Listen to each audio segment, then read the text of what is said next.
Bueno, pues vamos a meternos hoy con el material que tenemos entre manos. Es un cuadernillo de análisis matemático centrado en dos conceptos que, la verdad, a muchos nos dieron pesadillas en el instituto.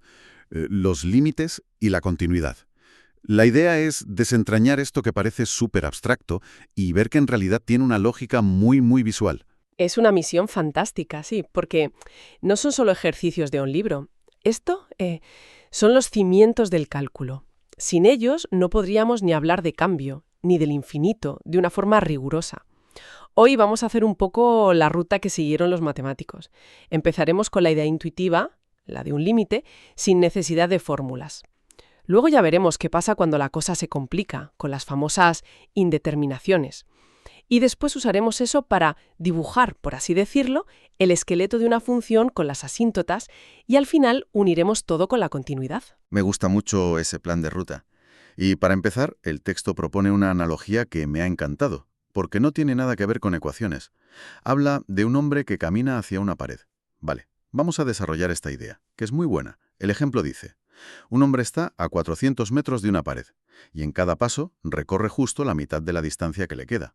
O sea, primero 200 metros, le quedan otros 200, luego 100, le quedan 100, luego 50, y así, bueno, hasta el infinito.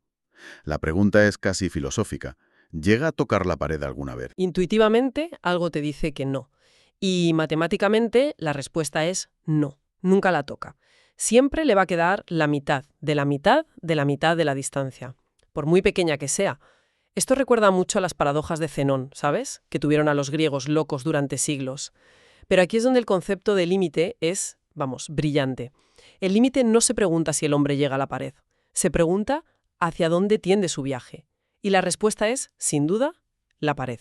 O sea que el límite es como el destino inevitable, aunque técnicamente nunca lo alcances. Es una forma de capturar esa idea de acercarse infinitamente. Justo. Y eso fue una revolución. Le dio a las matemáticas una herramienta para manejar el infinito de forma precisa. Antes, el infinito era algo filosófico. Con los límites se convirtió en una herramienta de cálculo. Fíjate en el ejemplo que pone el cuadernillo, el de la función f de x igual a x al cuadrado menos 1 partido por x menos 1. Si intentas calcularla en x igual a 1, te da 0 partido por 0, que no tiene sentido. La función, técnicamente, ahí no existe. Claro, es que no se puede dividir por cero. Es una de las reglas de oro. Pero si hacemos lo mismo que con el hombre y la pared y nos acercamos a 1 sin tocarlo, con valores como 0,999 o 1,001, vemos que el resultado de la función se acerca cada vez más y más a 2. Así que, aunque la función tenga un agujero en x igual a 1, su límite, su destino, en ese punto es 2. Estudiamos lo que el texto llama un entorno reducido, los alrededores del punto, pero excluyendo el punto mismo. Vale, entiendo la idea. Es potente eso de acercarse sin tocar. Pero me imagino que no todas las funciones se portan tan bien, ¿no? El material empieza a clasificar los límites, y supongo que aquí es donde empieza lo bueno. Los primeros que menciona son los definidos. Sí, esos son los casos ideales, los fáciles. Para una función sencilla como x al cuadrado menos 1, si quieres saber el límite cuando x tiende a 2, pues el comportamiento alrededor de 2 y el valor justo en el 2 coinciden. Sustituyes el 2 y te da 3. No hay drama, vamos. El camino te lleva justo a donde esperas. Pero claro, el drama es lo que nos interesa. El texto habla de límites inexistentes. ¿Qué puede salir tan mal para que una función ni siquiera tenga un destino claro en un punto? Pues principalmente dos cosas. La primera es fascinante, que el destino dependa de por dónde te acerques. Son los límites laterales. El cuadernillo lo explica con una función a trozos que es, bueno, como una función con varias personalidades, según el valor de x. Sí, el ejemplo con el x igual a 3. La función se comporta de una manera si x es menor que 3 y de otra si es mayor o igual. Al acercarte a 3 por la izquierda con 2,9, 2,99, la función te lleva al menos 1, pero si te acercas por la derecha con 3,1, 3,01, el destino es 4. Es como si dos carreteras que van al mismo sitio acabaran en un puente roto, ¿no? una a una altura y la otra a otra. Una analogía perfecta. Como los caminos no llegan al mismo punto, pues no hay un único destino. El límite en x igual a 3, por tanto, no existe. Hay un salto. La segunda razón por la que un límite puede no existir es más explosiva. Es cuando la función se dispara al infinito. En el ejemplo que ponen, a medida que x se acerca a 1, el denominador se hace minúsculo, casi 0. Y dividir por un número que tiende a 0 es como encender la mecha de un cohete. El resultado se dispara hacia más o menos infinito. Vale, los que no existen son claros. O hay un salto o la función se dispara. Pero, ¿y qué pasa con esos casos que, nos traían por la calle de la amargura en el instituto cuando sustituyes y te da 0 partido por 0? El texto los llama límites indeterminados. Y aquí parece que está la madre del cordero, ¿no? Aquí está, sin duda, una indeterminación como 0 partido por 0 o infinito partido por infinito. No significa que el límite no exista, significa que el límite está oculto. Es una señal de que dos fuerzas dentro de la función están compitiendo. Por ejemplo, en 0 partido por 0, tienes un numerador que quiere que el resultado sea 0 y un denominador que quiere que explote hacia el infinito. ¿Quién gana? Pues a simple vista no lo sabemos. Hay que salvar la indeterminación. Me gusta esa expresión, salvar la indeterminación. Suena a trabajo de detective. ¿Y cómo se hace?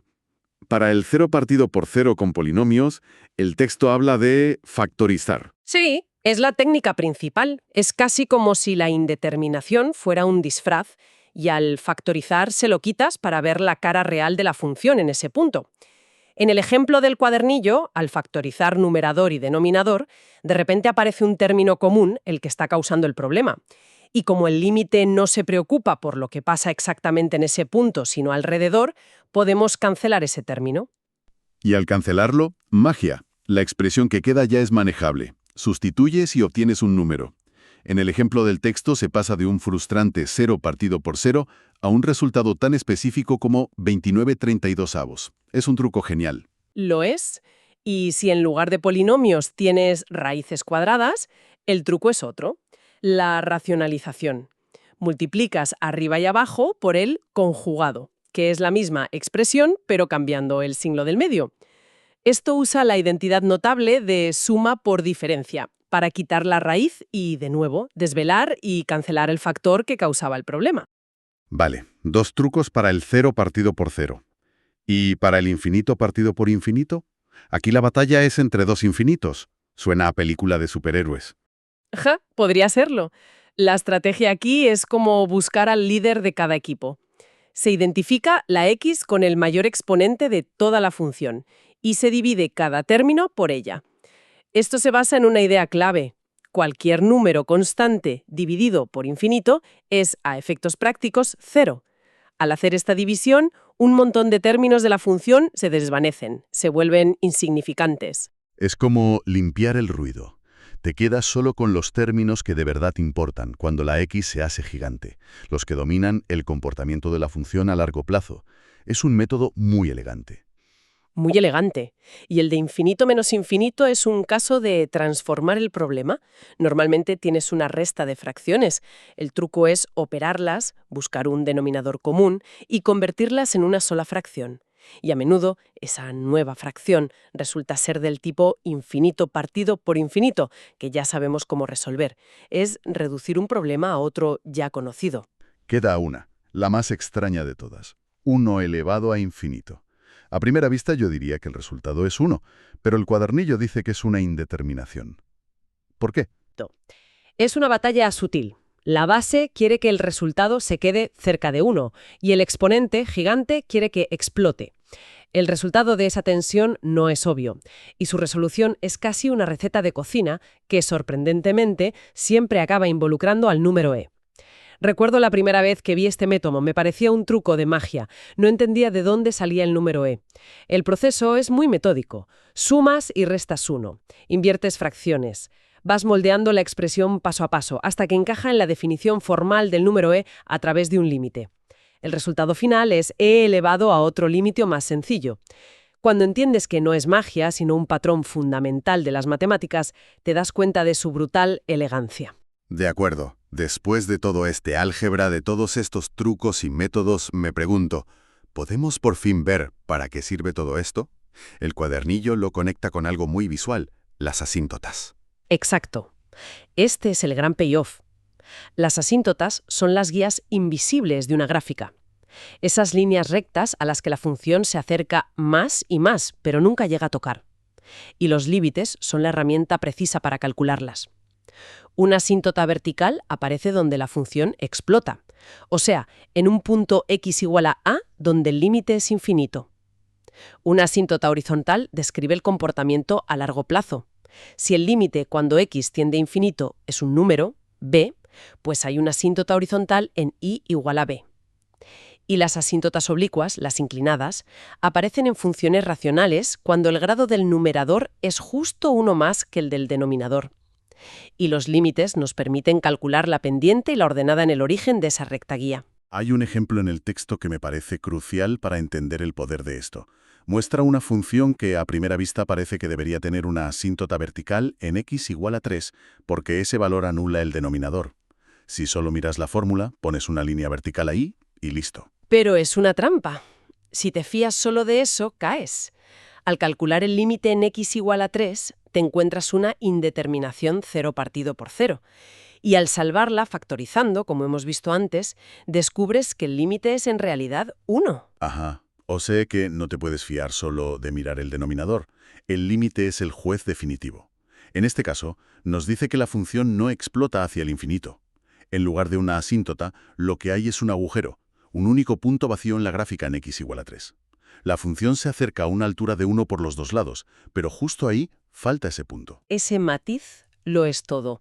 Demuestra que el límite es la herramienta que nos permite distinguir entre un comportamiento explosivo infinito, que es una asíntota, y un simple punto que falta en un trazo que por lo demás es suave. Y todo este camino, desde la pared hasta los agujeros en las gráficas, nos lleva al concepto final que parece unificarlo todo: la continuidad. La idea que todos recordamos es simple. Una función es continua si la puedes dibujar sin levantar el lápiz del papel. Hice esa idea usando el lenguaje de los límites. Para que una función sea continua en un punto, tienen que cumplirse 3 condiciones. Y ninguna puede fallar. Es como un control de calidad en 3 pasos. 1. Existencia. La función debe existir en ese punto. Tiene que haber un punto en el mapa.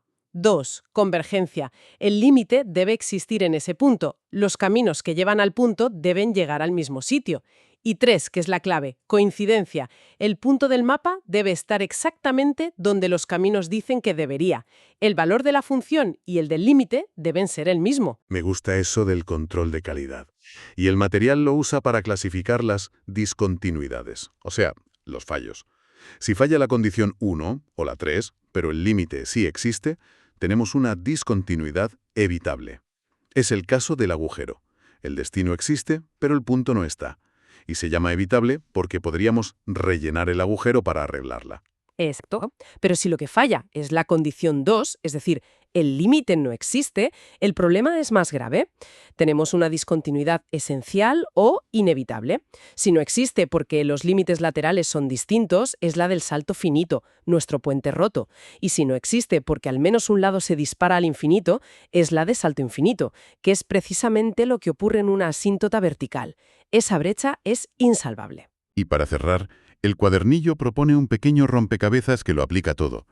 Te dan una función a trozos con una constante desconocida, una k, y te piden encontrar el valor de k que hace que la función sea continua. Es un ejercicio precioso porque te obliga a usar la definición al revés. Para que sea continua, tienes que forzar que se cumplan las 3 condiciones. O sea, tienes que obligar a que el límite por la izquierda sea igual al límite por la derecha y que ambos sean iguales al valor de la función justo en el punto de unión. Al plantear esa doble igualdad, te queda una ecuación muy sencilla donde la única incógnita es k. Y al resolverla, encuentras el único valor que cose los 2 trozos de la función a la perfección, sin saltos ni agujeros. Bien, pues si recapitulamos este viaje, hemos partido de una idea casi poética, la del hombre que nunca llega a una pared, para entender la esencia de un límite, el concepto de tendencia. Luego hemos bajado a la sala de máquinas del álgebra para aprender a salvar esas indeterminaciones que parecían callejones sin salida. Y hemos visto el resultado visual de ese trabajo, las asíntotas. que son el esqueleto que estructuran las gráficas. Finalmente, el concepto de continuidad ha unificado todo, dándonos un criterio riguroso para entender la integridad de una función, para distinguir un simple bache reparable de un abismo insalvable. Al final, lo que hemos construido es un lenguaje increíblemente preciso para describir el comportamiento de una función. No solo en un punto, sino en sus alrededores y en los confines del infinito. Es como tener la biografía completa de la función. Exactamente. Es la base para entender el cambio. Y para quien quiera seguir explorando, todo este análisis se ha hecho en el plano en 2 dimensiones. Una pregunta que surge de aquí es, ¿cómo funciona todo esto en 3 dimensiones? ¿Cómo te acercas a un punto en una superficie como la de una esfera si puedes llegar a él desde infinitas direcciones, y no solo por la izquierda o la derecha? Eso abre un campo de análisis vectorial mucho más complejo y, si cabe, más fascinante.